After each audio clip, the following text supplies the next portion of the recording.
Okay, welcome everyone to Middle Fingers Up. I'm your host, Kiran. Okay, let me ask you something. But then also, actually, as I'm thinking about asking you something, I'm also thinking this probably isn't even a question. This is probably just a statement or reminder. So let's just see how you feel about this. So I know for many of us, especially those of us raised in immigrant households or in communities where survival was a priority, this has been our reality. So there's this voice in our heads that shows up when we're about to take a chance, when we're trying something new, or even when we're resting. It says things like, someone else could do this better. It says things like, why can't you figure this out faster? It tells us if you rest, you're lazy. And then many of us know this one where it tells us other people have it way worse. So what are you struggling with? So these statements and these kinds of things, I'm not trying to mean them from like a blamey, shamey place. I'm talking about that voice that's been shaped by our experiences, by our fears, by our expectations, the ones that we rarely name, but then we often obey.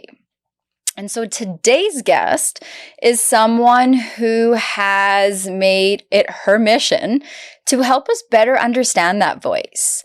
Kalyani Pardeshi is a multi-award-winning author. She's a speaker. She's a trainer.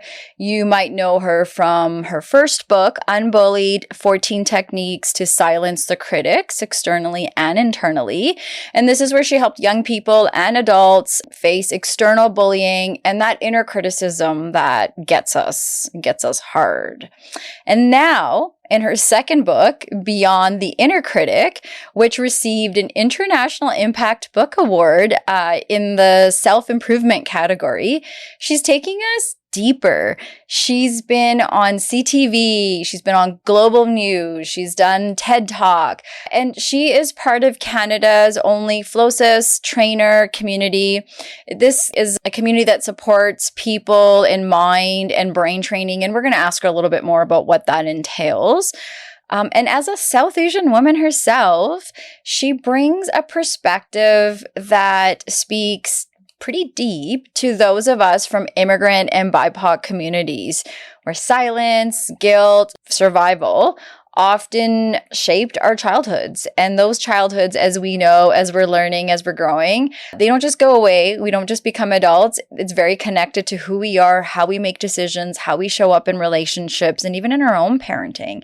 Our childhood holds such a deep part of our journey through the spectrum of life. And today, she is here to help us better understand this thing called self-bullying, that voice inside, and how we can build awareness, compassion, new ways of working with it instead of letting it control our lives. So let's welcome our guest. Thank you so much for being here today. How are we doing? We're doing amazing. Thank you for the wonderful introduction. You did amazing with that. Okay, that's good to hear because it was not hard to do at all. Like, I always do my research, we do our consult. You have done such amazing work for the community, and I'm really excited to get into this with you because I think this is a topic, this is an area that everyone, it doesn't matter what culture, doesn't matter gender, doesn't matter age, like we all can relate to the self-bullying piece. And often we focus on the outside person, the people bullying us from the external, but it's a part of us that sort of starts this cycle, which is wild when you sort of think of it. So we're going to get to that in a minute, but is there anything you would add to this intro that maybe I missed? Another part of you that you'd like to share that we didn't cover? I think you covered everything beautifully. That's why I said you didn't miss anything. You did great. Thank you. Why don't we start at like the origins and the early experiences of little Kalyani? So tell us what she was like growing up. What were some maybe of the early messages that she received and absorbed, whether it be from family, school, society, that shaped her sense of self? So I was born in Zambia, Central Africa, and I was born in a family where both my parents were teachers, and I have an older sibling who is absolutely brilliantly intelligent. And I came along and I didn't fit. I didn't fit in. I did not fit in. There's just no other way to explain it. I really struggled in school. I did terribly in school, and I was too sensitive. I was too emotional. It was really hard for me. And it was interesting because in the name of giving me attention, I was teased and I was called names by my own family members because they thought it was cute when I would get angry and react to it. So I find it very interesting when family members think it's okay to name call and to tease because they think it's cute. It's actually bullying. And that's kind of what formed my childhood. And then I think what made it worse is when we moved to South Africa during the apartheid years, I was 10 years old.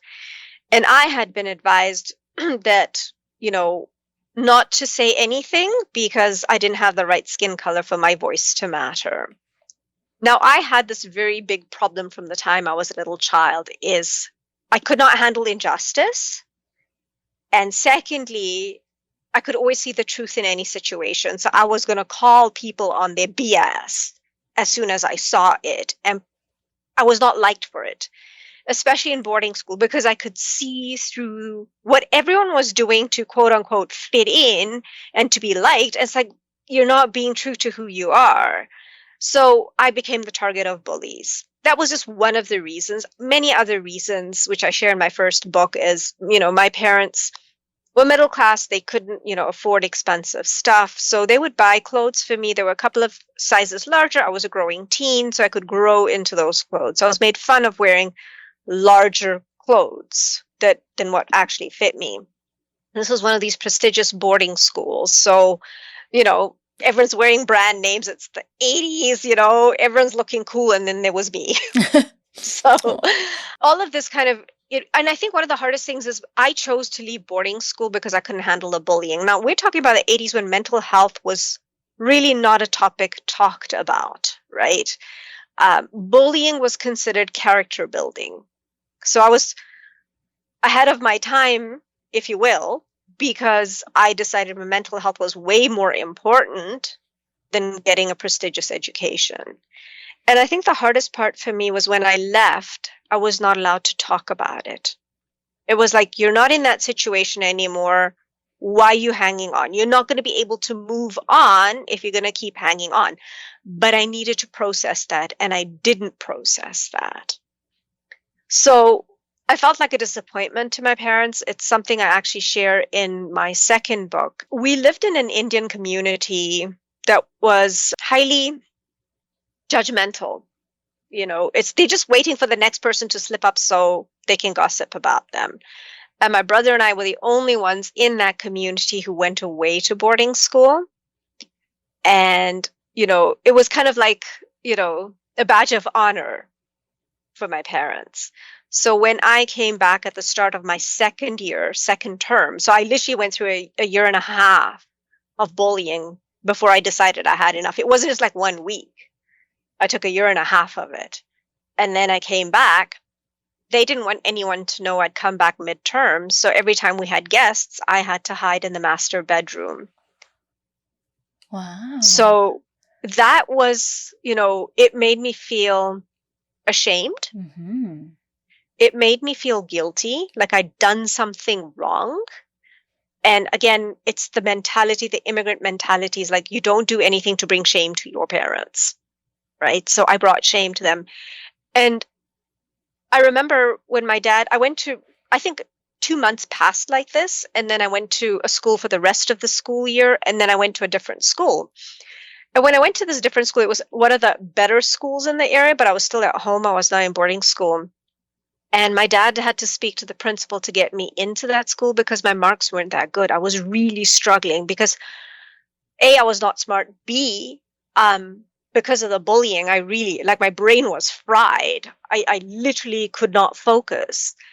And I remember my dad coming home and saying to me that, I've never had to beg anyone before this. And today I had to do that for you. And that's when I promised myself I would never, ever let my dad feel that way about me again. He was my hero, right? And that's when the inner critic was already there. It was like, I let them down. I did this. It's your environment. That's where it came from. But where the self-bullying comes in, and that's where people don't understand it, it was my response to the inner critic. And my response was, I'm going to do whatever it takes to never disappoint my father again, to never make him feel that way again. And I would pursue achievement after achievement after achievement. Even if it took me a while to get there, I made sure I got the degrees, the certifications. I even actively participated in sports because my dad was a sportsman, so I wanted to impress him that way. So the key with that was no matter what I achieved, I still felt unhappy. And that's how you know that's self-bullying. I always ask overachievers, so when you have achieved something, are you happy? Well, no. So then why are you doing this? Well, it's the only way I feel I'm worth something. And that's the thing that that's the message I'm trying to get across, is that you're not what you do, you're not what you have. And if you're going to keep seeking your worth and value in that, you're literally setting yourself up for a lifetime of unhappiness. Because if it's not this, it's going to be the next thing. Then it's going to be the next thing. That's why I laugh, because I look at social media and I see people, posting all these things, and I just want to ask, are you happy? Like, are you happy? We all know, it's no big secret. We all know social media is not truth. Yeah. People are going to put their best picture forward. Yep. Right? So, that's a message. And, you've got a PDF of my book. So I talk about 15 different behaviors in chapter 5 that look motivational, but you could be bullying yourself. How do you tell the difference? So for me, is if I'm pursuing an achievement, my goal is I am trying to learn this information so that I can help other people. I can facilitate their purpose and progress. But if I'm learning this information so I have just another, accolade under my belt, then I'm trying to find my self-esteem in what I do, not who I am. There's so many follow-up questions I have, because I think so many people could relate to what you're saying. Like how you described your childhood seems like many people's childhood, in the sense of you get those cute little names that aren't kind, but that's just sort of your character building, as they say. Kids at school bully, you'll get over it. School's not everything. And then the side piece, especially I can speak for the South Asian community, when you're striving so hard to prove that you belong in a country, that you immigrate, and you're told, be happy that you're here, you pass that on to your kids. And we, like, for me, a first gen of immigrants, it's like you're also trying to strive to show that you're grateful that everyone immigrated, came here, settled for you. You got to make it worth it. You got to make it worth it. But it does end up being this connection to a lot of external stuff of, you get the job, you go to school, you get married, you have kids. And even though we're such a collective, we're such a community, it's really sad sometimes when those in-betweens happen in a different way. Like, you can't have kids. Let's say there's fertility issues, or you get divorced, or you get fired, or even you have the job, you have the house, but you're going through some kind of clinical depression. All these kinds of things are really hard for a community to accept. and know how to help and how to support, because the drive is always, you got to do it for everyone else. What will people say? It's for them. It's for them. And so even when you're like, the question of, are you happy? I think many of us know we can't be happy 24/7. It's a fluid feeling. It comes and goes. But it's like, even could we recognize when we are that way? Because I think so many of us don't know what that is. And if you are happy for a moment, there's guilt, like or shame around, like, I shouldn't be excited about this. I shouldn't feel good about this. Like this line of work, these books, this work that you're doing, helping the community, what pulled you into the work of wanting to help people work with their inner critics? Was there a defining moment, maybe some of the examples that you and I just talked about right now, or was it a gradual unfolding? Like, how did you get to this place where you're like, I'm going to write these books. I'm going to get up and I'm going to talk about the thing that no one in the community really wants to address and talk about? I think it was seeing a lot of mental health issues within our communities that is just swept under the carpet, right? It's like, you see people burning out because they're chasing achievement after achievement. I think one of the hardest things, and I can say this as I was born outside of India. I was born in Zambia, as I mentioned. And I think one of the hardest things for me is with immigrant parents, and I see this and I really try to talk to immigrant parents about this, is that your children are not, like my friend Ajit Dodani says, not your social currency. So you do not use them to prove to family back home that you are quote unquote successful. I was not allowed to speak English at home. That's one of the reasons I struggled in school, because I remember there was a 9-year gap between when I last went to India. I was 9, and when I went again, I was 18.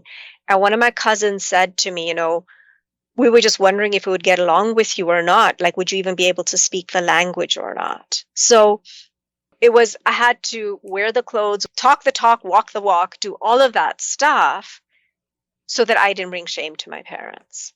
The whole thing was, yes, we left, we left our home country, but we didn't leave our roots. See, we've raised our children this way. See, they are successful. They are studying. They speak the language. They wear the clothes. They walk the talk. They have the respect. And respect is just a separate issue altogether, because respect means blind obedience, and I don't believe in that. I think for me, and you've read it in my book where I talk about the unconscious brain, is I always felt unsettled. I felt very, very unsettled. And it was this unsettled feeling that led to this work, that somebody has to talk the truth. And I've always said this, that knowing this information and knowing what's happening is wrong and not voicing it is a huge injustice. So I want to thank you for having me on your show and giving me a platform to share this truth with more people. It prevents me from causing injustice by not sharing the information. Yeah, I think to have two South Asian people come together and want to break down barriers like you're doing, and I'm hoping to, do as well, is so important, but it's not received well either. Of course not. Even when you talk about your parents, it's like they have to prove in Africa that they belong and they're part of the community, but then they also have to prove to the community back in India that they also are embracing the roots, never lost it, in a strong part of the community. And I see that here too, in Canada in particular, but in North America, it's divide. The immigrants come, and us that are born here, we are disconnected from them, and we're better in whatever way we think we are, where we kind of turn the shoulder. But then also the immigrant community feels left out and also is not accepting a person like me, let's say, that's born here. So when you come into a room together, there's all these divides and these borders that we're living within. And often I'm finding it really has to do with, like, again, this external piece of like showing and proving, when if we just took a moment and went inward a little bit, we would see like we're all striving for the same thing, which is connection at the end of the day. But we struggle. And so my self-worth can only be built by putting you down and then you putting someone else. And I think that's why we're here today, is like, that's one way. Sure, we can continue living that way, but we don't have to. We don't have to be surviving anymore. We're very grateful that we're here, and we want to break these barriers so that we can push the limit a little bit and say, okay, how can we stay connected with the roots and the community, but also give ourselves as individuals some space to grow and breathe? And I think it's a blessing that we can do that here in Canada, be this reflective, you and I sitting here and having this kind of a conversation. So like, let's talk a little bit more about that. So maybe we can also at this point break down what is, because a lot of us, including me, I didn't know about this until I met you, but Flosis trainer. So am I saying that right? Yeah. Yeah. So how does that training influence how you support, the mind, the brain, and the work? And how is it connected to what we're talking about today, which is self-bullying, that inner critic? So one of the biggest issues is we try to find or build self-esteem based on what we do or what we have. People do not understand who they are. And that's what Flosis teaches you. So the example I love to give is, let's say you and I buy a car from the same dealership, same day, identical cars, make, model, color, everything's identical.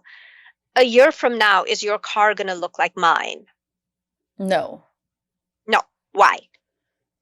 Because you and I are going to take care of it in our own way, maintain it, and however we maintain it. Exactly. We're going to drive it in our own way and maintain it in our own way. In this analogy, the car is your brain, and you, the driver, is what intrinsically motivates you. We call it your intangible drivers. Is how are you driving your brain according to what intrinsically motivates you? So for me, my intrinsic motivation is compassion. How can I bear the pain of other people to help them grow? How can I just manage that pain for them so they can look past that pain so they can grow, right? The unhealthy thought process of that is enabling other people, because I can't stand to see them in pain. Mm-hmm. So I want to stop the pain, but then I'm preventing them from growing, right? So when we talk about labels, my mom called me too weak, emotional, and that was me in an unhealthy thought process. So that label was true, but it was in an unhealthy thought process. In a healthy thought process, I'm going to confront a person when they are preventing their own growth. And I did that. When I went to Calgary Young Offenders Center, I worked with a group of 8 boys, and I confronted them on all the things that were unhealthy that they were doing and saying that was preventing them from growing. Now, like I say, that's a scary place to be in, but I did it. I wasn't afraid of being attacked or anything, because it's like, look, guys, if you want to grow, this is what's preventing you from growing. The biggest issue I feel in our community is we create this identity around what we do or what we have. We're not looking at who we are. You talked about connecting. When we connect with another human being at that intrinsic motivation level, it's incredible. It's absolutely incredible. So I know you took the intangible driver test. Mm-hmm. So now I want to ask you something. What gives you more energy, like intention-wise, not action-wise, but intention-wise? What gives you more energy? Are you looking to fill a need, or are you able to walk into a room and immediately see 3 things that are wrong? Yeah, I think that's a tricky one. I know it's like, I'm going to compliment it, because on one hand, when you grow up, I had a complicated childhood. So there's that survival hypervigilance, where you want to protect yourself. So there is a lot of that observation. So it's not always, it's like, where's it coming from? When I took that thing, I was like, okay, so where's this coming from? Because it's not that I want to change everything in the room, but it's survival. Like, is it safe? Who's in here? It's that kind of investigation. And then the feeling the need is more so of like, well, I mean, I know what my outcome was. I was server. So it's that I want to help, and I want to do it in a way that it builds awareness for you and for me, not to put you down. And that comes from not wanting someone to do that with me, and having had that done as a child often. So you want to shift that. So so I don't know if I answered that right or what, but I was going through that. I was like, oh, this is interesting, because it was about the spilling the coffee example. Right. Yeah. And it's like, I'm not I'm not going to be the one that's going to just point it out and say, you spilt coffee. I'm going to go quickly grab paper towel and try to help you. And then, yeah, probably buy you a coffee as well in the end, because I feel crappy for you. So is that good? Is that bad? Probably a little bit of both. But yeah, so that was an interesting little quiz there. It was like, oh, this is interesting, but the key was, I picked that out of it was, okay, this is to help build awareness and understanding. It's not to tell someone something. It's not to do something. That's the key. And that's the thing that I want to keep pushing and being better at is exactly. Can we build? Because if you have a level of awareness, then there's a whole process versus just, and we grew up in a home where, when you think about process and content, we didn't have a lot of processing. Our parents weren't also taught a lot of reasons why we do, like wedding rituals are the best example. When I was getting married, I did a Punjabi wedding and I had a bunch of friends there, white friends. And with me, we would go to my parents, my grandparents, and we say, okay, so curious, I'm getting married. I'm doing these rituals are happening. I wanted to know more about them. And not very many people in our family could explain why we did what we did, but we knew it was important to do. And so that's always stuck with raising kids too, of I don't want my kids to just be obedient. And that comes from colonization. That's centuries of what we've been taught as a country where you just obey and you go and you do.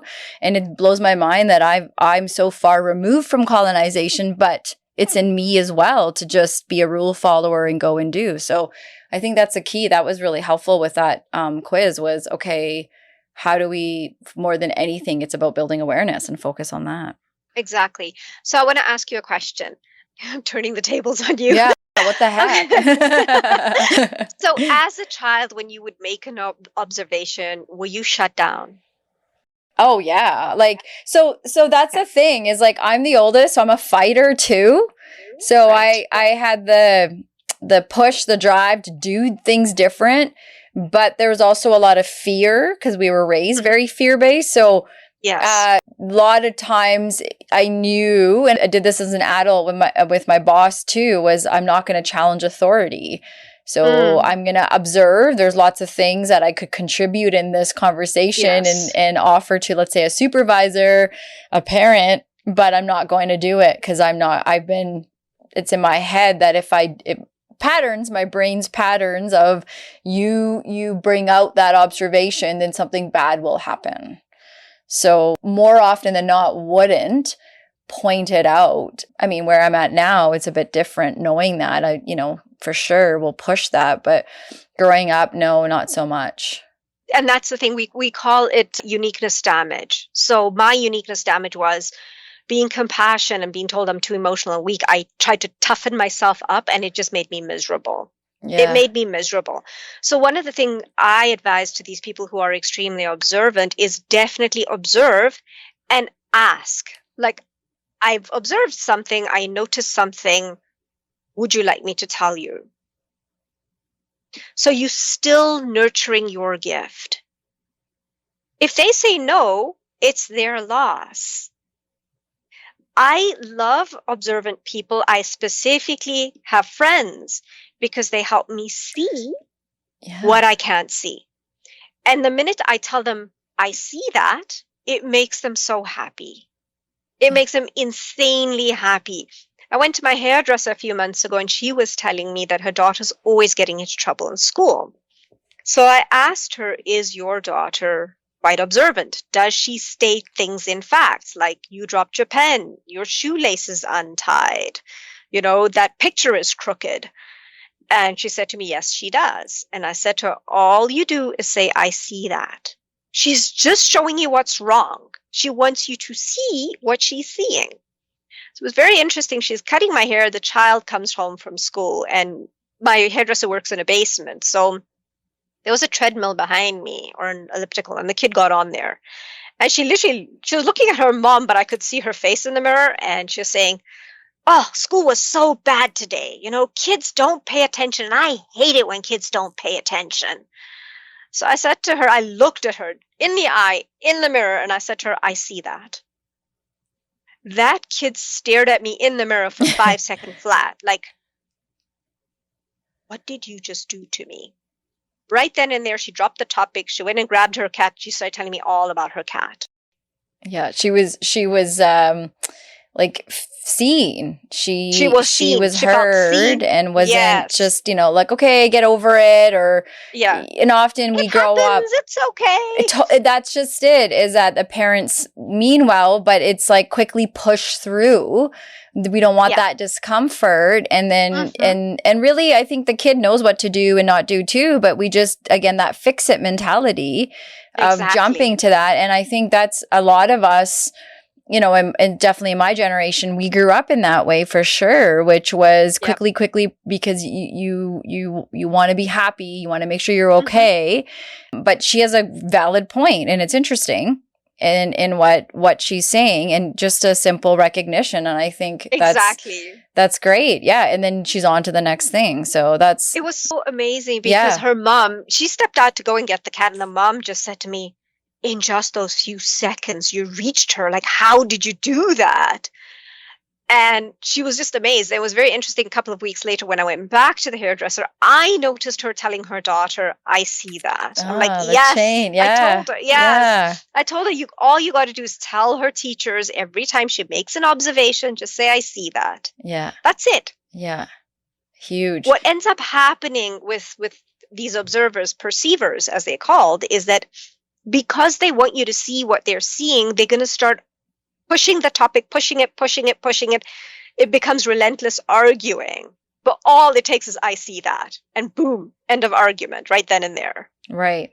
And this is the uniqueness. This is the driver of the car. And when we are able to connect with that intrinsic motivator, that's how you form the connection. Right?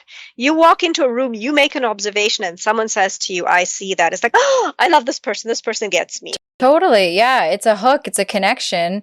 Exactly. And I think it's a good point in even like marriages and relationships over time. We're just like trying to get through the day or whatnot. And often a partner is silently dealing with not feeling seen or heard by something they said, and the other partner, it's not like they intentionally meant to not see you, but we miss the boat a lot of times when we don't stop and acknowledge what's being said. So I think even just in a relationship, that is helpful. Coworkers even as well. Exactly. So they are, like I say, there's 7 intangible drivers, and each one has unique words that you can say to them so you can connect with that person. So a classic example I give is my husband's a giver, right? So he's going to give me ideas for improvement or an actual gift. And a couple of weeks ago, start of June, I was feeling really overwhelmed and stressed out because I had events coming up. I had another podcast interview. I was busy. And I also had to arrange my son's 15th birthday party. I was telling him all of this. He's a giver. What does he do? He gives me an idea on how to improve everything, right? Now, if I didn't know this, I would have lost it. I would have absolutely lost it with him. But knowing this about him, I actually turned on and I said, you know what? Great idea. But you know what would help me the most? The greatest gift you can give to me is, can you take over organizing our son's birthday party? That was it. And then my stress was gone. I was still able to leverage his gifts. Problems dissolved. Yeah. Yeah. Just that, again, that understanding each other's communication patterns is such a big thing. And often we're so emotionally driven, not front of the brain logically. And so when we're so in the back and emotionally driven, like many of us growing up in our households, it often will turn into something bigger than it is. And you didn't hear me. I was trying to be helpful, all this versus, like you did, recognizing, okay, he's meaning well, that's his thing, but I can also come in and make it clear because he would love to help. That's his jam. Yeah. So I love that. I think and then there you go. You get to get your stuff done. Your son has his party and you get your things done. Which is awesome. Yeah. And everyone's still talking to each other by the end of the week. It was amazing. Yeah. That's a bonus. Right.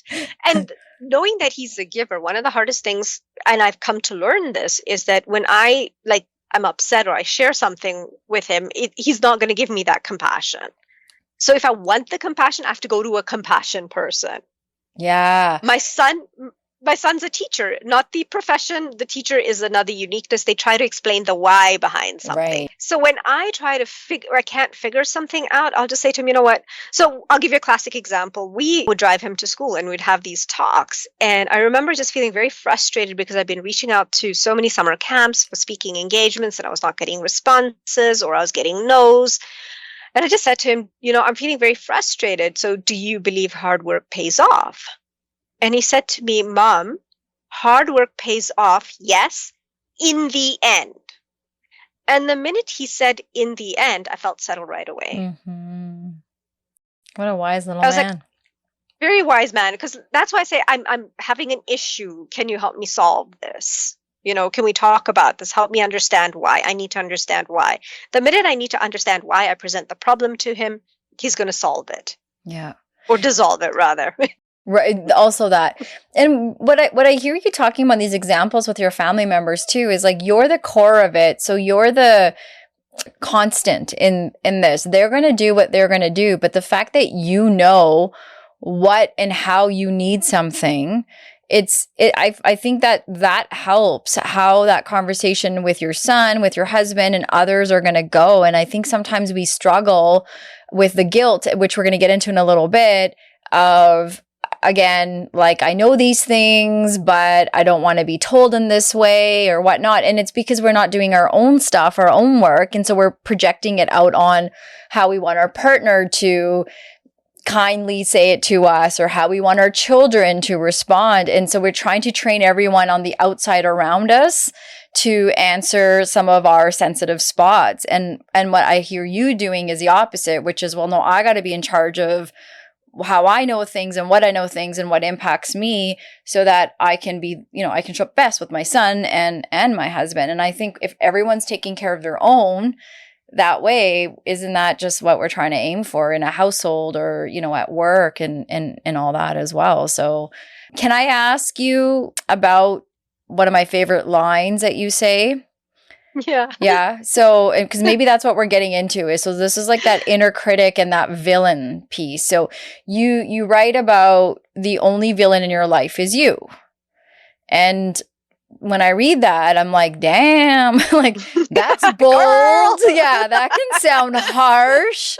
Like, no, I'm not, everyone else is the villain, right? And so how do you help people understand that, again, this is not about blame or shame? Even your hairdresser, all these examples that you're giving, it's not that blamey, shamey stuff I was saying in the beginning, but it's also about reclaiming, understanding like our personal power to shift this narrative, essentially this journey that we're on. And so how do you help people understand that about, this is less about blame and shame? So I think one of the things that I really struggled with was like family members, right? And I had to come to terms with the fact that I cannot change their behavior. And the way I was being the villain in my own story is that I was expecting, not hoping. There's a difference between hope and expectation. I was expecting to be understood. I was expecting to be respected. I was expecting to be seen and heard. But we cannot give something that we don't have. So that was where I had to shift my expectation and say, can I change the other person's behavior? I can't. What do I have control over? Myself. So how did I end that expectation is I had to set boundaries. It's like, okay, I'm going to have these conversations. And I talk about communication guidelines in my book. I talk about unconscious confrontations too. And using these tools, I'm able to have these conversations with zero expectations and zero tension. It's like, I know how to handle the situation. How am I going to handle it using these tools? Because ultimately, if I'm going to keep having that expectation, they're going to get me. They're going to stop teasing me. They're going to stop whatever, right? They're going to have, empathy for me. They're going to it's not going to happen. I can't control that. I can only control my actions and how I respond to their actions. So if I am allowing how they behave to my husband called me out on this many, many years ago. I would have conversations with my parents and then I'd be upset the whole weekend. And he would say to me, you're letting them get to you and it's affecting our immediate family. Like, is that fair on us? So it was always this expectation that I would be understood. Yeah. Like they would get me, right? And it got to this point where I realized that, okay, I had to make peace. And I said this out loud and it was very hard to hear for myself. It's like, they are never, ever going to get you. It's because they've lived this life in this comfort zone. It's worked for them. Why change? And what you're not changing, you're choosing. So I'm literally trying to change another person. And I had to ask myself, do I want somebody else to change me? No. I want to be the one to change myself. I don't want to try anyone to control me. I don't want anyone from the outside trying to change me. So why am I trying to do that to someone else? Does that make sense? Oh, it makes so much sense. I think it makes so much sense even from like our community's perspective, because this is what we see a lot from our elders. We see this in the community. We see this from like certain religious beliefs. There's so many different aspects that this comes out in, where it's not me, it's you. And you gotta, again, adapt to me. And a lot of the time it's like, if that's where I'm coming from, I'm telling you, well, you have to adapt, you have to change to me. That's exhausting. That's exhausting for me. To live with the fact that I'm in denial. And I don't want to, like I think there's also this faux place that sometimes we go into when we think that you have to make the changes, you have to do that. I don't. And I think we see this a lot in relationships and marriages that kind of come to an end as well, because it starts to feel one-sided of, well, you're never changing. And then it's like, well, then no, you make that effort, you make that change. And I think it's complicated. It's not so simply said, but it comes up quite a bit. And I think I see this in parenting as well, as anytime you're in this authoritative kind of role, and parenting is one, we have a lot of expectations on our kids and teenagers.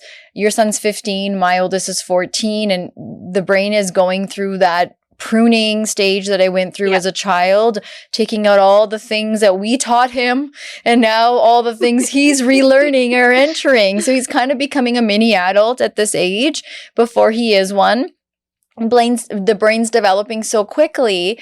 And so we as parents have to understand where he's at developmentally and sort of what's going to come out of it. If we're sitting at a place where we're expecting him to do things in the way that we, like my husband and I were talking about driving, and now in Calgary, these kids can drive at 14. So this blows my mind, but that's a whole different conversation. And so I'm like, we have to pay attention, if we haven't already been all these years, because he's been in the backseat watching us, and now he's going to start driving, and we don't get to say, don't go on your phone, do a full 5-second stop if we aren't role modeling and doing that. But there's such a disconnect in that, I think, as humans, where you're the problem, I'm not.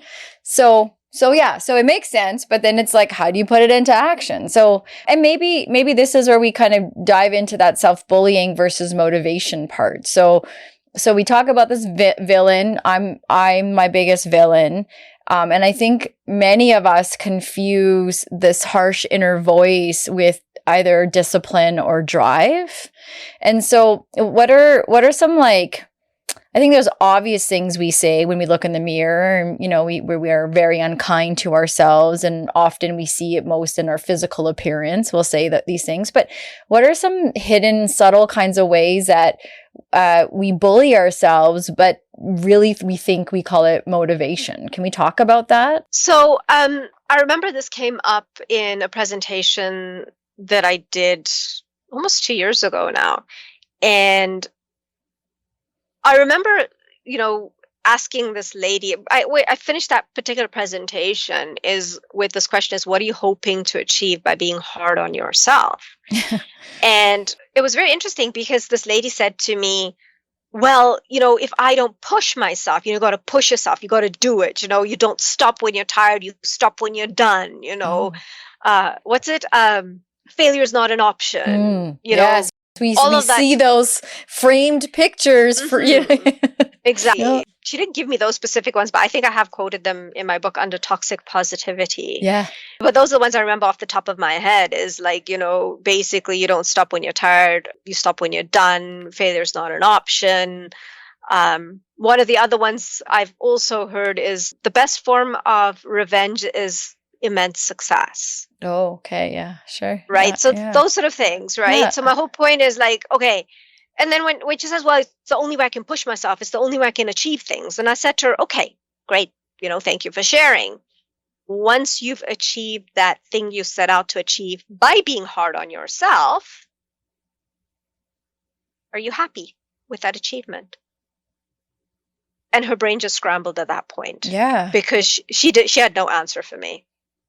And I waited 5 seconds and said, it's okay, you don't have to answer me. It's something you need to think about. Well, do we even achieve that? Because it's such a high expectation that if I were to reach this high expectation I have, whatever, I don't know, something wild, let's say, I'm never going to reach it. Let's be realistic. I'm never going to get there. If it's that high, it's unattainable. And so, yeah, how would I know how to answer, well, once you attain it? Because it's like this part of you knows, well, maybe I'm not going to get to do it either. But because we've always been taught you don't give up.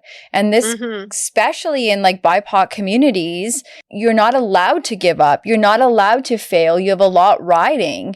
With the reputation of your household, the fact that, again, you're allowed to be here, you're allowed to be in this job, in this, diversified role, and all these kinds of ways people remind you of you're lucky and you should be grateful. So you never ever know how it would be if you did attain it. And honestly, if you think back, I don't know for you, but for me, you think about our even female role models growing up. I had some wonderful aunts and older cousins who I love very much, but they were in the same boat, and they weren't necessarily, and this is not to disrespect them, but they weren't necessarily the best role models either, because just like I probably also wasn't the best role model for my younger cousins, because we're, again, striving for this thing that is so friggin' tiring, and you lose a part of yourself doing it. So if that's all you've known to do all your life, and the people before you know, how do you even know where to start to A, recognize it's happening, and then B, I guess, where's the disconnect between what we think is helpful versus what's actually hurting us? Right. So one of the things I always teach is that when we approach every situation, whatever we're doing, from our uniqueness, we achieve a happiness that we can never habituate to. So whether it is doing this interview, whether it's doing a presentation, whether it is writing my book, or whether if it's just sitting and vegging, it's like, am I doing it in my uniqueness? Am I bringing my uniqueness to every single situation? When I'm talking to my children, when I am talking to my husband, when I'm talking to you, am I bringing my uniqueness in that situation? Because that is literally, it's our gift. And it's up to us to utilize that gift in a healthy thought process. But when it comes to things like success and failure and all of that stuff, I think it's really important to have definitions for these words. What is the definition of success? What's the definition of failure? Right? Because then we know what we're measuring against. Right? So, for example, my definition of success is achievement of a goal. So, okay, what's my goal? My goal is to talk to you and share this information. What actions am I going to take? I had the consult. I had some notes. We discussed a little bit beforehand what we were going to talk about. So am I successful? Of course I am, right? It doesn't have to be the next big thing. My point is success is achievement of a goal. What are your goals for today? Did I get my workout in? Yes, I did. Did I have my protein shake? Yes, I did. Did I have ice cream? Yes, I did. It wasn't Well, part of my goals. cookie. I'm at the cookie part. I'm like, yes. Oh, not ice cream, cookie. But yeah.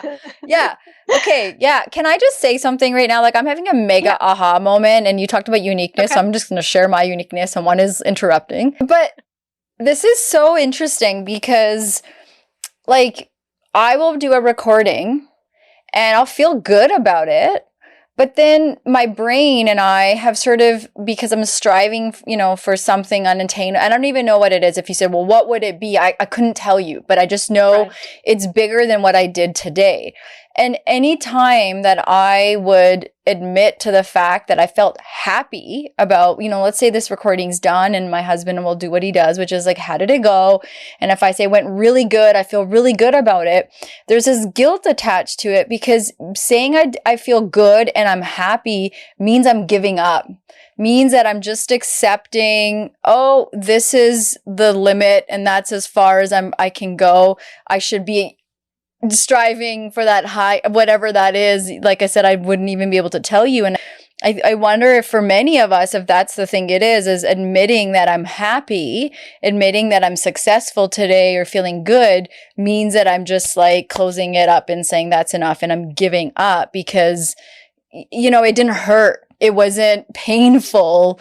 It wasn't whatever they tell us that, failure is not an option. To me, that means I should be bleeding everywhere before I would, close up the laptop and say, well, that was great. Is that making sense? Like, is that? It is. So that's the part that I feel many of us, and maybe I'm just throwing a lot of other people under the bus and it's just me, but that's the place of being stuck with, well, like that's not enough. That's not enough for the day. I got to do more than that.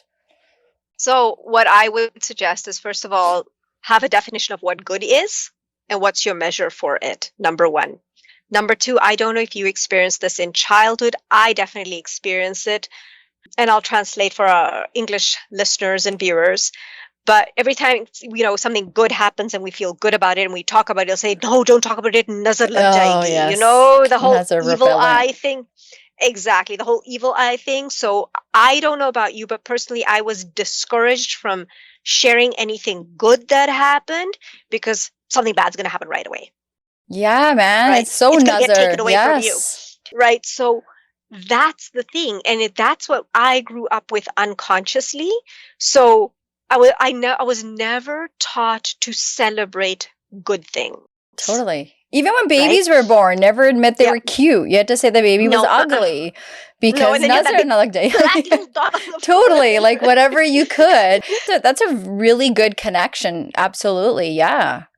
So does that make sense? Yeah. Because that's the thing. That's what hit me. Like now when I work with my mentor, one of the things I tell him is like, I struggle to celebrate. And he shares what some of the people he's worked with do because they also struggle to celebrate, is celebrate with the people who are part of that journey. Even if it means just first of all, what's your definition of celebration? For me, it would be just sending them a message and saying, woohoo, I did this. And they'll be like, woohoo, back. And that's it, right? It doesn't have to be this big ass party or anything like that. It's like, what's my definition of celebration? And I know for sure who I want involved in that celebration. It will be the people who helped me get there. I want them to be part of it, right? Yeah. I mean, between you and me, I don't share.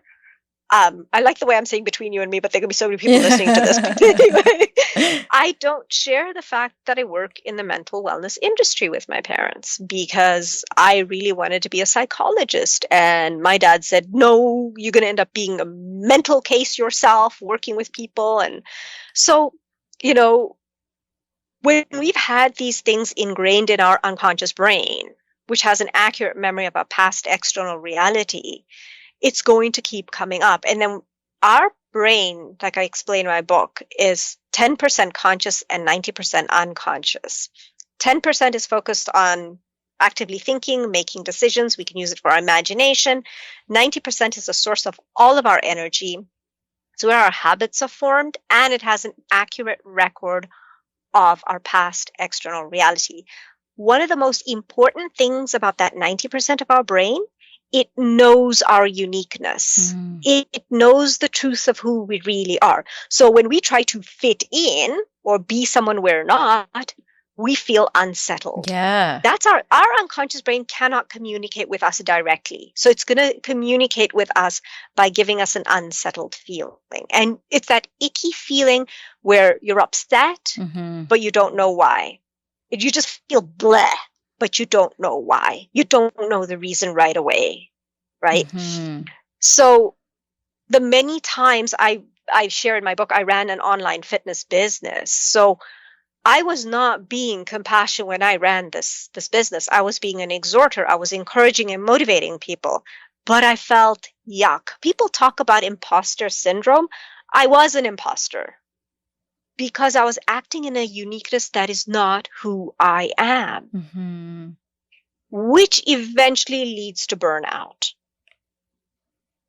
Yeah. So bottom line is, when we talk about things like goals, success, not sharing something that's good, these are unconscious habits that have been planted in our brain from our environment. And the minute we do something different, we say it was good, your brain only recognizes that pattern. It doesn't care whether it's right or wrong. It doesn't care whether it's moral or amoral. It's like a pattern, like, oh, you broke a pattern.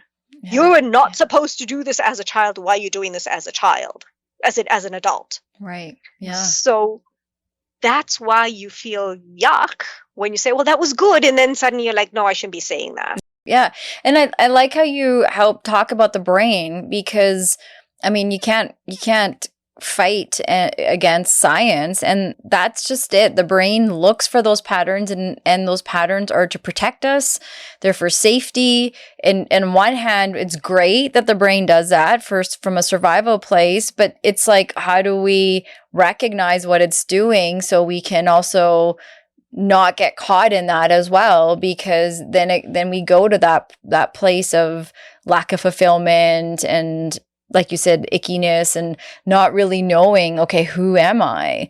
And what is the thing that I would, how would I answer, are you happy?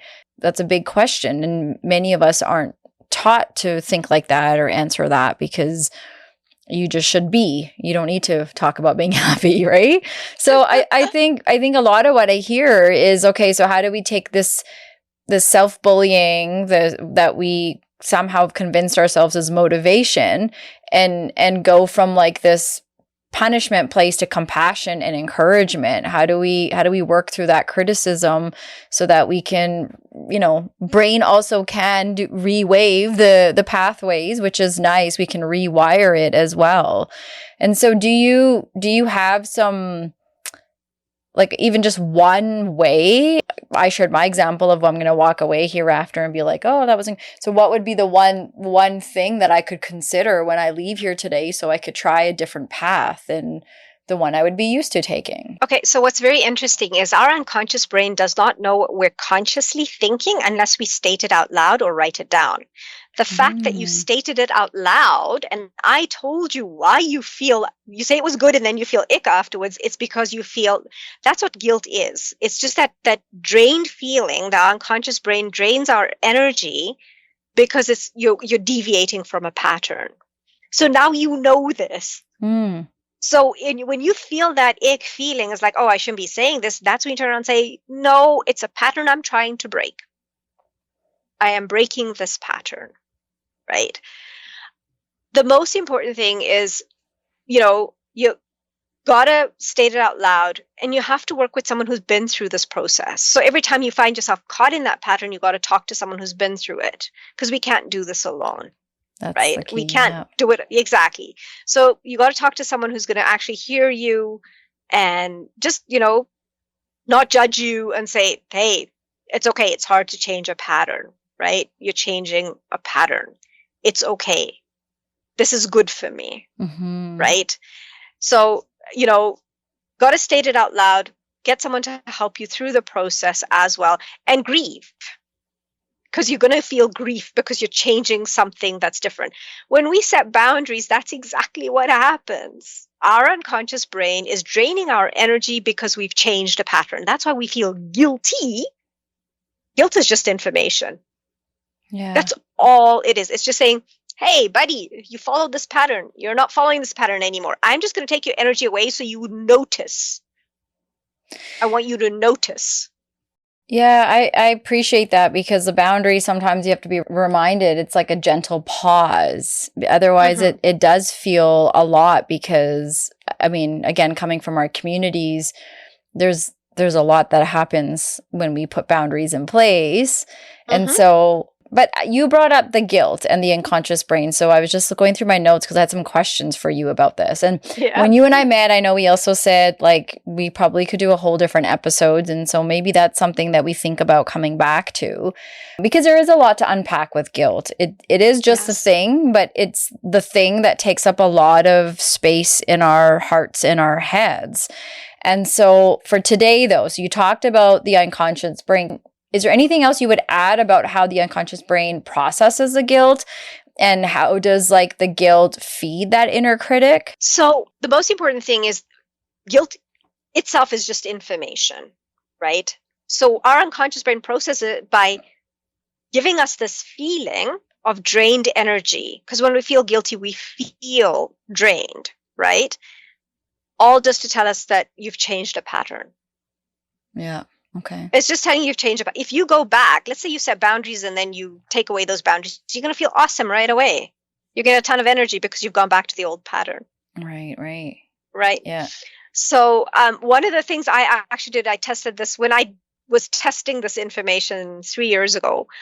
I said, the most important thing is like the unconscious brain recognizes contradictions. So when we change a pattern, we are changing.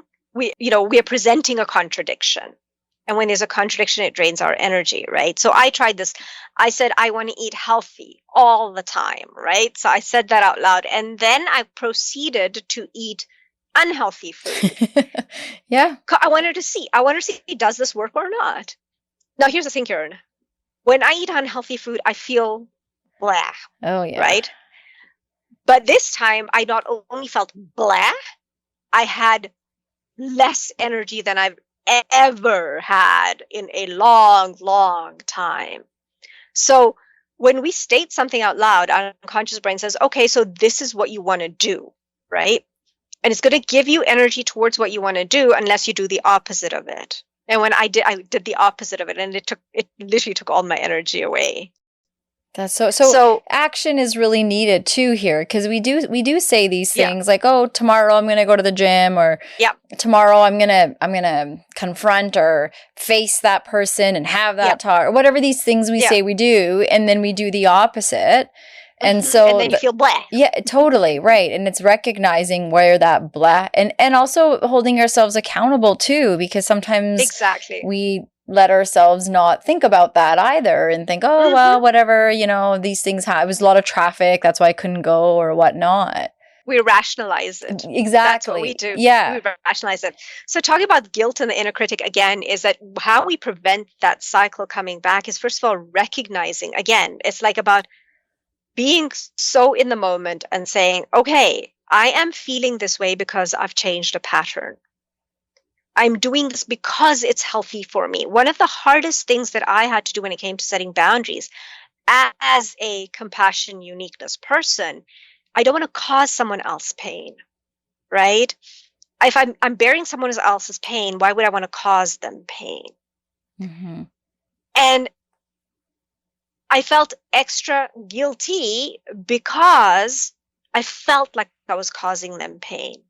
And I had to recognize it's not about the other person. This is about me taking care of myself. Because I cannot change the other person's behavior. I am changing my behavior. For my safety, for my well-being, for my growth.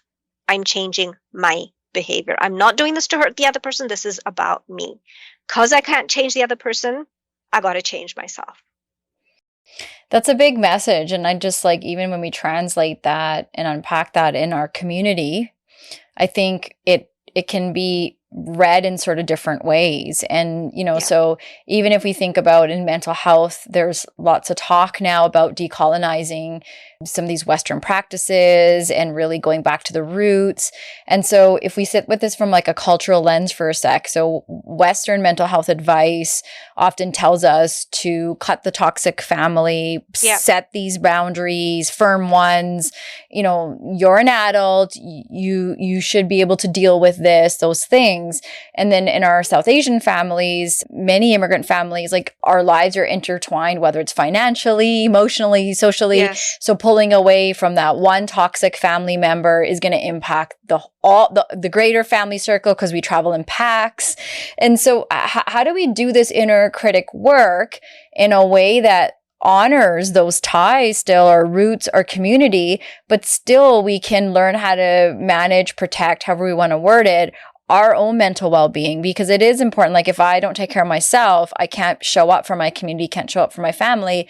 And knowing this, we somehow still put ourselves last because we've been taught to do that. And so do you have sort of some suggestions or ways that you look at that and say, yeah, like we can be true to our community and true to ourselves. We can have both. We don't have to break one to have the other.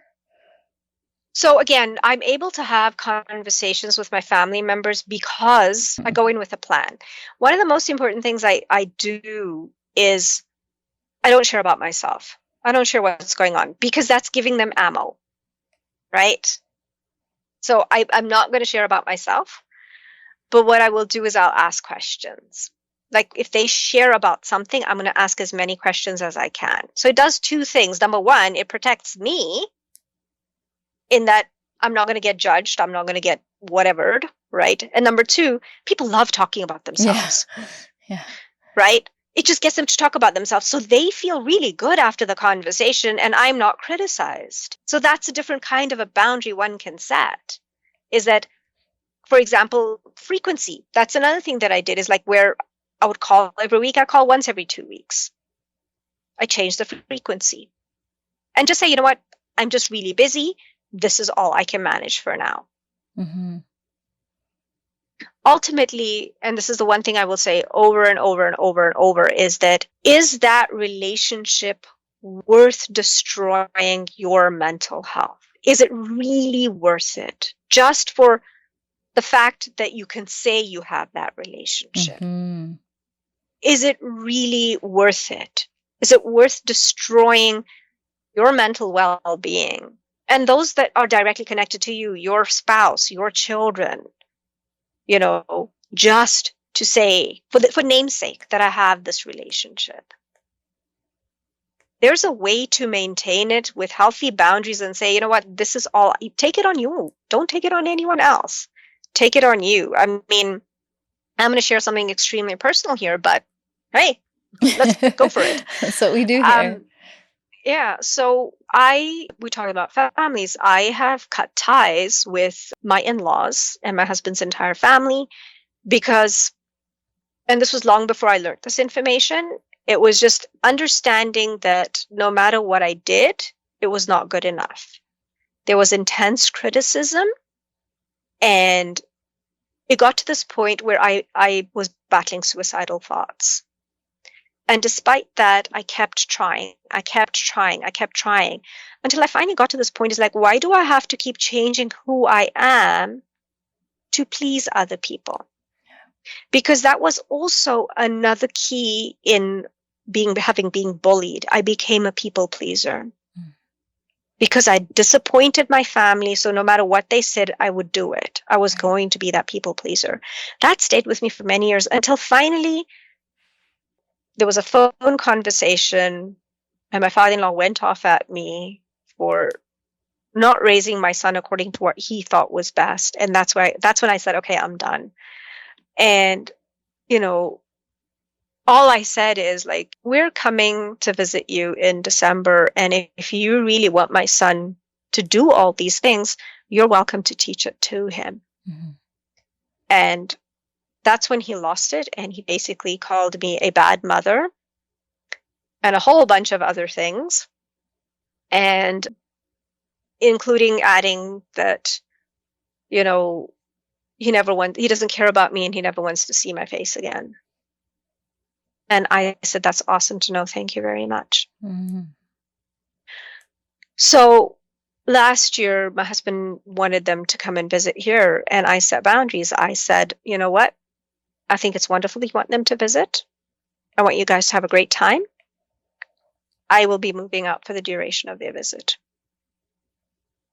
So instead of me moving out, he had them set up in Airbnbs and everything. I had no contact with them. And I feel no guilt over that. Mm-hmm.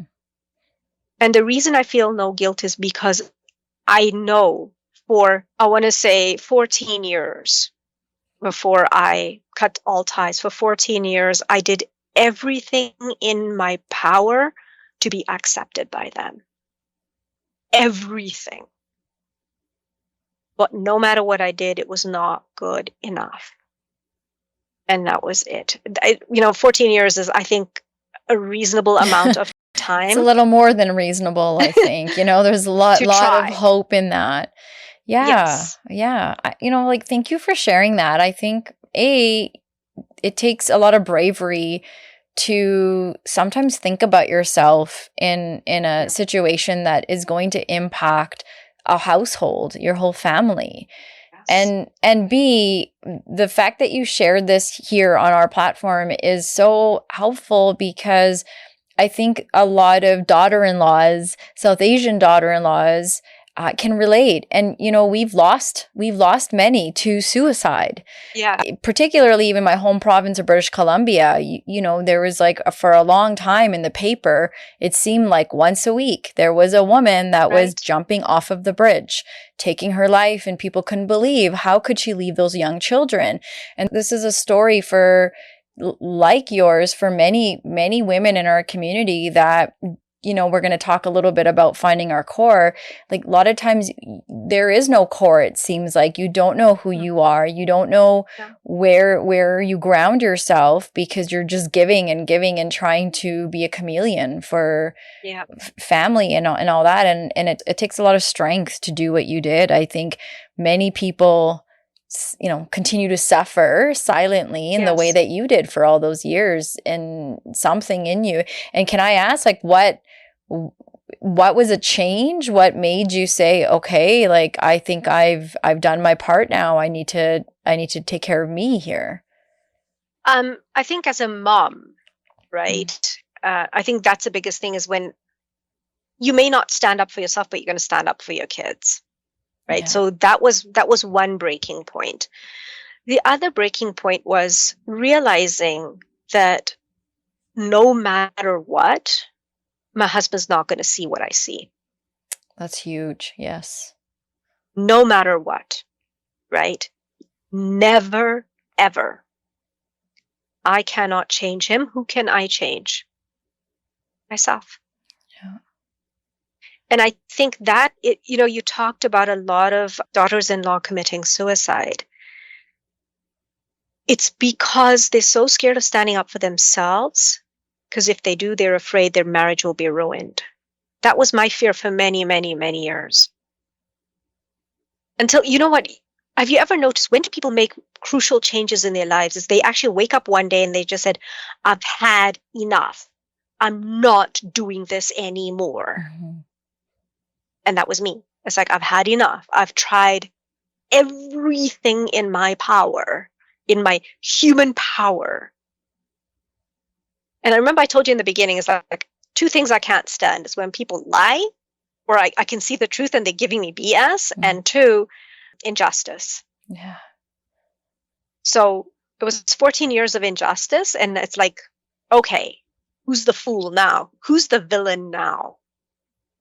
Yeah. I was the villain in that story, because I was holding on to that expectation, that hope that either my husband's going to get me, or his family's going to get me, somebody's going to get me. And after 14 years, I think it's fair to give up that hope. Yeah, I mean, and become realistic, and I think Exactly. the point of your husband, because sometimes we, in this case, it's your husband, but we look to that other person, like a child looking to their parent when Right. parents are in a domestic violence situation, and kids are looking to their parents to be like, "Are you going to get me out of here or not? Oh, we're Right. safe. We'll keep doing it. Okay." And it's in your situation, and sometimes in marriages, yeah, we look to our partner to be Yes. that voice, to be that hero that's going to save the day. And I think the way you put it is I really appreciate it, because it doesn't mean he's a bad person either. No. That is his family. Those are his parents. And so you're by you putting that kind of expectation on him is again a striving for that expectation we talked about earlier, right? Right. About success and Exactly. whatnot. Like that's just not possible. And so when No. we put it up high, then it kind of gives us permission to keep suffering and doing what we're doing because we're Right. waiting on the other person. You see, and that's the thing. I love that you brought that up because, again, this whole South Asian mentality. He moved away from his parents. And it was because of me, because we all lived together and it was very hard for me, right? So he did his part. He moved us out, right? 22 years ago, 21 years ago. And then there's the guilt of moving away from the parents. Let's not forget South Asian parents are really, really good at laying on the guilt and then just trying to make up for it. It's like, no, I'm still your son. I haven't abandoned you. I'm still, you see, and expecting that the wife will understand because he made this big sacrifice of leaving his family for her. But the thing is, that's in my mind, and I could be wrong, it's not a sacrifice. You're starting a new life with another human being, right? We can talk about the ultimate contradiction in South Asian culture. A woman is expected to leave her family, not lean on them for any kind of support, but a guy can't do Isn't that. that That's so? the Yeah, I know. ultimate contradiction. Yeah. Ultimate contradiction. So, recognizing that he's always going to be a little boy who needs his mommy and daddy's approval is like, you do you, boo. I'm just not going to be a part of it. Yeah. And I think for me, the biggest compliment came from my daughter when I did this last year. And she said to me, you know what, Mom, I've got a good blueprint in you. Oh, that's just gave me So, goosebumps. Wow. Look at that. 2 generations breaking barriers right there. Exactly. So I never stopped my kids from seeing them, Yeah. interacting with them. It's like, you guys go have fun. I'm just not going to be a part of it. And the way I set those boundaries is I did not blame them at all. I took it all on myself. I was like, you know what? Every time I'm around, there seems to be conflict. So I'm definitely the problem in this situation. So I want to stay out of it so you guys can have a great time. I don't want to be the cause of problems. And doing it in a way where you're not a martyr, you're not the victim either, because there's a tone there that sometimes we lose when we say that, right? So you're being very clear in that of, I'm going to hold accountability here. Yeah. And that's fine. I never, exactly. It was never about, they'll never like me, I'm so bad. No, not that. It's like, you know what? Somehow I seem to be the cause of problems and I don't really want to change who I am. I'm loving who I am right now. So you guys go ahead and do your thing. I'm good. I'll sit this one out. Right. That's amazing. So, I mean, for people listening, that's probably, I think, a lot of things going on for them right now around, how that's possible. How can I think the more we have these open conversations, that's the whole point of conversations like this, is that these are topics, these are experiences that are relatable, that we all can understand, has happened, will happen, is happening in our lives. And there are different paths we can, bravely, as you did, choose. And we can't control the outcome. We don't know how it's going to go down, but at least we can say, okay, this was my decision. In the end, I had to also take care of myself. And that's allowed. We should be okay with understanding that we can take care of ourselves. That's the message of like your underlying message of both your books is like you said, you do you, boo. We all have to do that for ourselves. We have to take care of ourselves. That should be your third book. You do you, boo. You see, and it's very interesting you mentioned that, because The only person's permission you need to get to take care of yourself is your own. It's wild, right? Though, when you think of that, though. Yeah. Give yourself permission to take care of yourself. Nobody's stopping you. You're not giving yourself permission to do that. That's just it. Yeah. Like, I'm not going to do this. It was simply like, I'm not going to do this anymore. Yeah. I'm not. Yeah. So when you talk about setting that clear boundary, maybe we can talk a little bit here as we're wrapping up about like finding that core self, because I think a lot of that story talks about you deciding what are your values, what are your beliefs, like who am I, and is this the person I want to be that's silently suffering in this way, or do I want to be able to give to my family and they still get what they want? So once we remove this noise of guilt and self-bullying, or at least we recognize and are aware of it, including these sort of expectations we have on ourselves, like how do we figure out, okay, who are we underneath it all? How do we reconnect to that version of ourselves that we so long ago we dreamed of being or thought we were going to be? And again, it's not with anything you do or anything you have. It always comes back to your uniqueness, because that's who you really are, right? That is your uniqueness. So for me, it was important to recognize that as a compassion person, I am going to people please if I'm in an unhealthy thought process. It came back to being the core of who I am. Yes, I'm a compassion person. But if I'm people pleasing, that's not a healthy thought process. If I'm confronting, that's a healthy thought process. And that's what I did. I confronted. When I set those boundaries, I confronted. It's like, you know what? I'm the problem here. So I'm going to sit up. I'm going to sit it out. That's what it comes down to, understanding your uniqueness and then understanding which thought process you are in and repairing those thought processes. And my book covers each thought process and how to repair it. So even with the inner critic, you got to recognize what's triggering you. What's the principle level behind it? And what is an alternate response you're gonna go with? And for me, it's always, I'm gonna ask for help. It's like, you know what? I'm being hard on myself. Can you help me see what's going on? Why am I doing this? And I do catch myself sometimes being hard on myself. What did I do? I asked my son about hard work, right? Do you believe hard work pays off? Because I was feeling frustrated with myself, and he says it pays off in the end. It's like, oh, okay. So I asked for help, right? Yeah. It's like, what triggers you? What's the principle level behind it? And what's an alternate response? You're building that gap in your brain, right? But ultimately, I think for me, a lot of people say you have to be fearless, be fearless. A lot of the times people don't understand what their real fear is. And I will tell you that your real fear lies where you're choosing comfort over growth. And what I mean by that is I was preaching from as long as I can remember, but specifically from 2018, anti-bullying, I'm against bullying, etc. But I let my family and other family members bully me. So I could not be preaching one thing and then still letting it happen in my life. That's where I was choosing comfort over growth. Yeah. And I had to get to this point where I had to set boundaries. That's where my real fear was. That's where I had to set the boundaries. I had to overcome my fear, set the boundaries. And guess what? Everybody lived. It all worked out. It's great. I mean, how I see it is that by doing this, I'm giving my parents the opportunity to grow. By setting these boundaries with my in-laws, it's like, I'm not going to be there to cater to your tantrums. You have the opportunity to grow. You either can or you can't. That's your choice.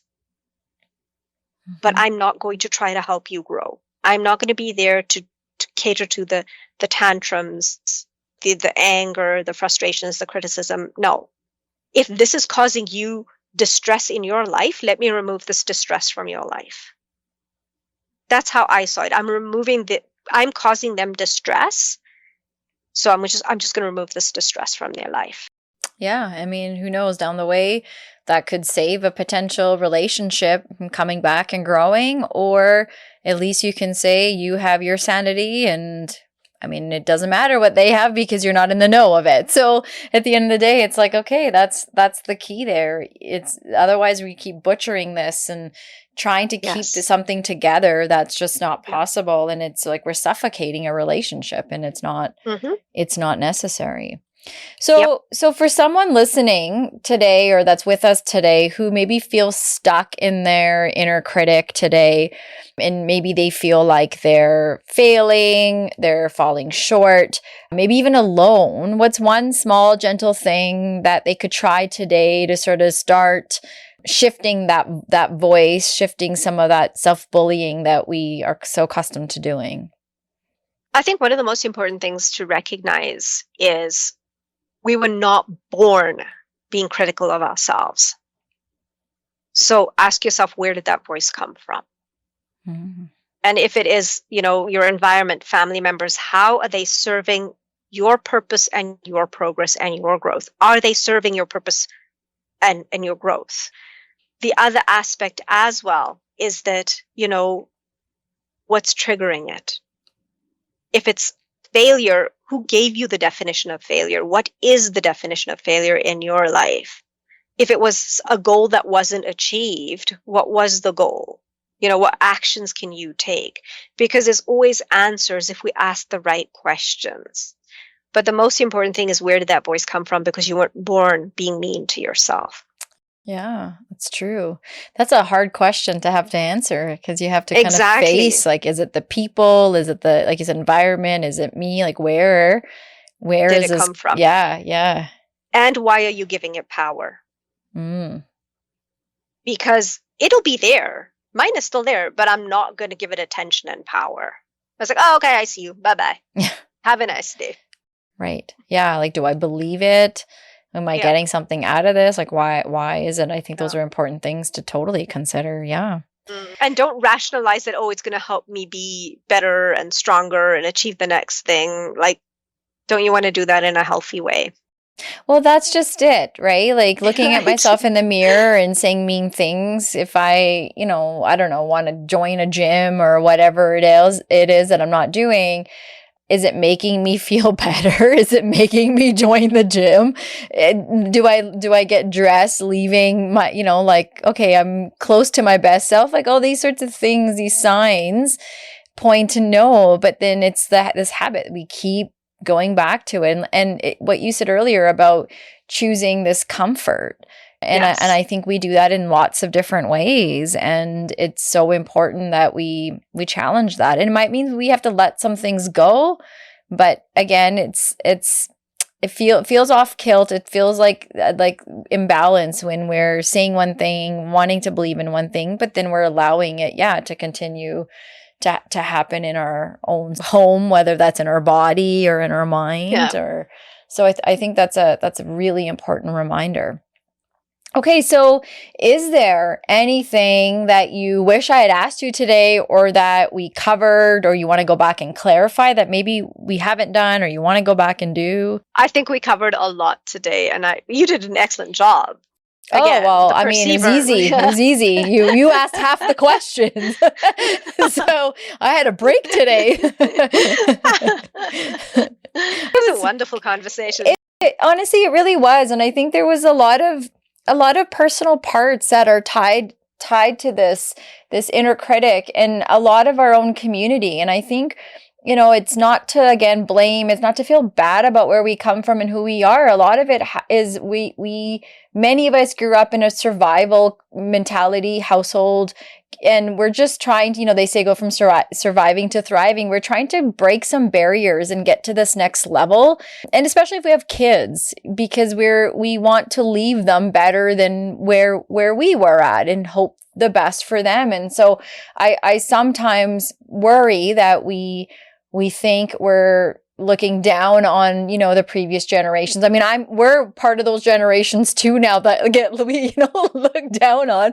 So I can empathize with that, but I don't take it that way at all. I think our generation is the cusp that's trying to break something, and the ones following the future, the young ones, are the ones that we're really, rooting for here. And it also connects us to our past. And that's something that our community tries to forget about or let go or think that, oh, just move forward. But the past kind of drives the future too, right? So It does. we do need to know where we come from and why we do the things we do, to help us move forward in the way that we want to. So I really appreciated this. I had a couple of aha moments that I love, so that I'm going to go write about in my journal afterwards. And I love what you said. You write it out, you talk it out, and it brings it from the unconscious to the conscious, and then we can do something about it. And I think that's a really good point that you made. So maybe at this point we can do a middle fingers up, and then we'll ask about where people can get it, because I'm sure people are going to want to get in touch with you. So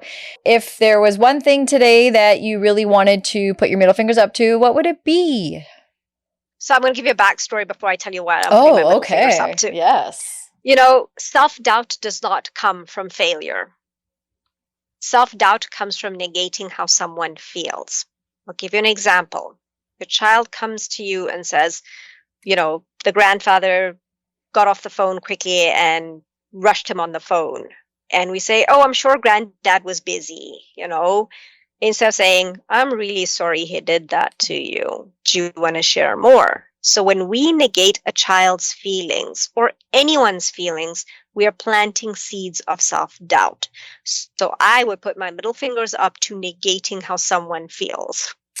Ooh, thank you. I love it. I believe self-doubt is like the true crime story of all time. And I appreciate what you're saying, because it does start at a young age, and we do this. Yeah. We try to fix, try to make it better, and yet we're still left with the feeling of, well, that's not the thing that I was talking about. So kids need that. They need to be heard. Yeah. They need to be seen. And so thank you for sharing that. That's a really, really good middle fingers up. I like that one.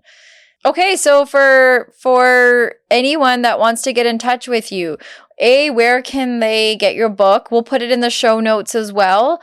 But if people want to get either one of your book or both your books, or they want to get in touch with you, because you're a speaker, you go to community events, you go to organizations, you're very flexible in how you can show up and run a group and talk to people. So share where it is that people can get in touch with you and your books. So my books are on Amazon, both of them. You can get in touch with me on Facebook, Kalyani Pardeshi, LinkedIn, Kalyani Pardeshi, Instagram at Kalyani Speaks 049, or my website, kalyanispeaks.com. Perfect. I love that.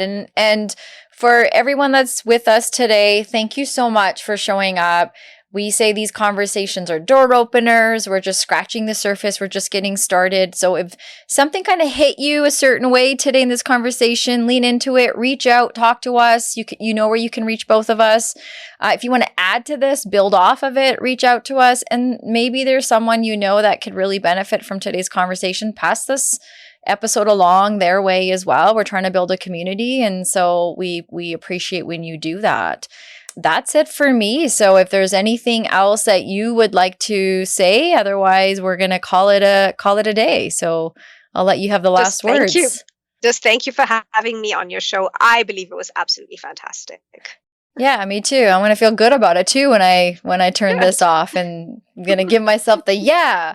So to our community, please keep doing the work that we're doing. And thank you so much for coming on today. And I think we're going to have you back for sure. So many follow-ups. I'm looking forward to it.